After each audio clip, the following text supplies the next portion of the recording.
एक चंपापुरी नाम का राज्य था। वहां के राजा हंसध्वज जी थे, उनके पुत्र थे श्री सुधन्वा जी। परम धार्मिक, धर्मपूर्वक राज्य का शासन करना और प्रभु की भक्ति में रत रहना और योद्धाओं में सर्वश्रेष्ठ वृत्ति रखना, ये हंसध्वज राजा का प्रभाव। पूरी प्रजा को अपने पुत्र की तरह पालन करना। राजा पूरे देश का पिता है और प्रजा पुत्रवत राजा के द्वारा पोषित होती है। तो ये उस समय की बात है जब महाराज युधिष्ठिर अश्वमेध यज्ञ कर रहे थे। प्रद्युम्न, सात्यकी आदि असंख्यो महारथी योद्धा द्वारिका से सहयोग के लिए आए हुए थे। घोड़ा छोड़ा जाता है, जिस राज्य से घोड़ा जाता है तो घोड़े का पूजन करके नमस्कार कर लिया तो मतलब वो राजाधीन है, और अगर घोड़े को पकड़ लिया तो मतलब युद्ध होगा, तब आगे बढ़ा जाएगा। जे ही गुप्तचरों ने हंसध्वज राजा को समाचार दिया कि महाराज युधिष्ठिर का अश्वमेध यज्ञ का घोड़ा आपकी राज्य सीमा में प्रवेश कर चुका है, उनको बहुत आनंद हुआ। अहो भाग्य, जिनकी हम आराधना कर रहे थे भगवान जरूर दर्शन देंगे, क्योंकि ये पांडवजन महाभागवत है और इनको जरा भी कोई कष्ट देना चाहे तो भगवान व्याकुल होकर उपस्थित हो जाते हैं। गुप्तचरों से पूछा कि क्या भगवान श्री कृष्ण भी हैं? बोले उनके तो दर्शन नहीं हुए, पर हां द्वारिका की सेना भी उपस्थित है, तो उनका दर्शन जरूरी है। वैसे अगर वो होते तो घोड़े का पूजन करते और प्रभु के दर्शन कर लेते, पर प्रभु नहीं है तो दूसरा उपाय करना पड़ेगा दर्शन के लिए। आदेश किया महाराज युधिष्ठिर के अश्व को पकड़ लिया जाए। पकड़ लिया गया। जे ही पकड़ा गया तो अब इतने महान महान महारथी, साथ में अर्जुन जी भी हैं, सात्यकी जी हैं, प्रद्युम्न जी, बड़े बड़े महारथी। हर्षपूर्वक युद्ध का जयघोष किया गया। हंसध्वज जी ने आदेश कर दिया तत्काल सेना उपस्थित हो। अगर तनिक भी विलंब किया गया तो खौलते हुए कड़ाह में उसे डाल दिया जाएगा। नगाड़े की ध्वनि पूरी होते होते पूरी सेना नगर के बाहर आ जानी चाहिए। ऐसा सावधान भी रहते हैं सैनिक, कभी भी राजा का आदेश हो जाए। स्वयं बड़े गजरात पर चढ़कर हंसध्वज भगवान श्री कृष्ण को प्रणाम करके मानसिक और अर्जुन से युद्ध करने के लिए आगे बढ़े। पूरे सैनिक सब तत्काल तैयार हुए, क्योंकि राजा की आज्ञा थी अगर विलंब हुए खोलते हुए तेल के कड़ाह में डाल दिया जाएगा। सब ठीक समय पर उपस्थित हो गए।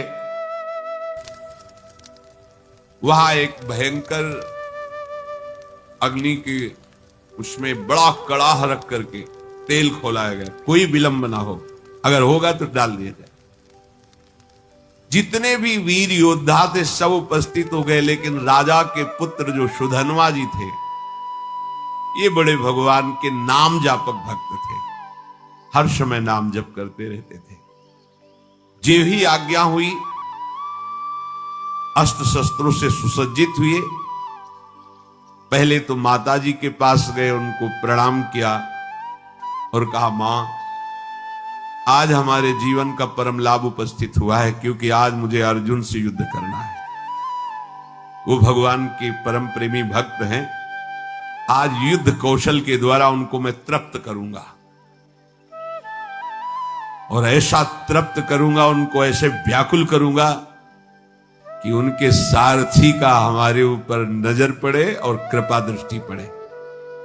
उनको आना पड़ेगा, पर हो सकता है हम वापस ना आए, इसलिए आपसे आशीर्वाद मांगते हैं कि मेरे मन की जो कामना है कि अर्जुन को तृप्त करूं, भगवान का साक्षात्कार करूं, वो पूर्ण हो। इसके बाद माताजी को प्रणाम करने के बाद जब आगे बढ़ने लगे तो माताजी ने कहा, बेटा, बड़े बड़े ऋषि मुनि जिन भगवान श्री कृष्ण का रात दिन ध्यान और गुणगान करते हैं, मुझे तो उनका दर्शन होना संभव लगता है,